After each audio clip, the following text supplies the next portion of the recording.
जब हम यहाँ पे आए थे तो यहाँ से जाने से पहले बात हुई थी। एक्चुअली हम दोनों में ये बात होती थी कि ट्रैक को पहला मेडल कौन देगा।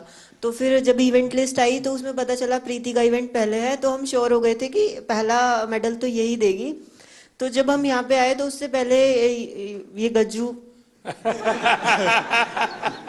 मतलब ये कोच बोल रहे थे कि तुम्हें 1 महीने का रेस्ट दिया जाएगा। फिर उसके बाद जब अभी हम यहाँ पे आए, अभी हम सुबह ही बात चल रही थी तो सुबह मेरे से बोल रहे थे कि एक एक वीक का रेस्ट मिलेगा और उससे ज्यादा का नहीं मिलेगा। तो मैंने बोला क्यों नहीं मिलेगा, तो बोल रहे ब्रॉन्ज मेडल पे इतना ही मिलता है।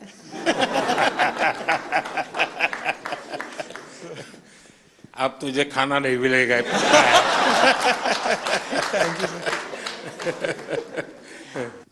ये मेरा तीसरा पैरालंपिक था। मैं पिछले में भी आपसे मिला था, आपने मुझे बहुत मोटिवेट किया था, लेकिन शायद इस बार भी थोड़ी कसर रह गई। मैं रियो पैरालंपिक में भी चौथा था, टोक्यो में भी चौथा था, इस बार पेरिस में भी चौथा हो गया सर। तो ये 4 नंबर मेरे से कुछ ज़्यादा ही प्रेम में है।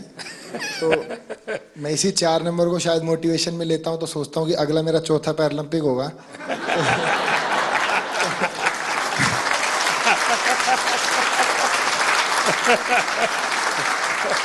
तो शायद चौथे में मैं कुछ करूं।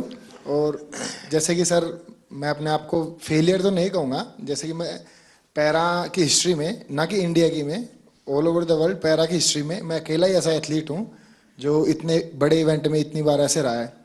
तो फिर मैं कहीं ना कहीं सोचता हूँ कि ओलंपिक में ऐसी कई हिस्ट्री हैं, जैसे कि एक डिस्कस थ्रोअर भी हैं फ्रांस की, जिनका 5वें ओलंपिक में सिल्वर मेडल आया। एक ट्रिपल जंपर भी हैं, शायद यूएसए के हैं, कहाँ के हैं, उनका 5वें ओलंपिक में मेडल आया।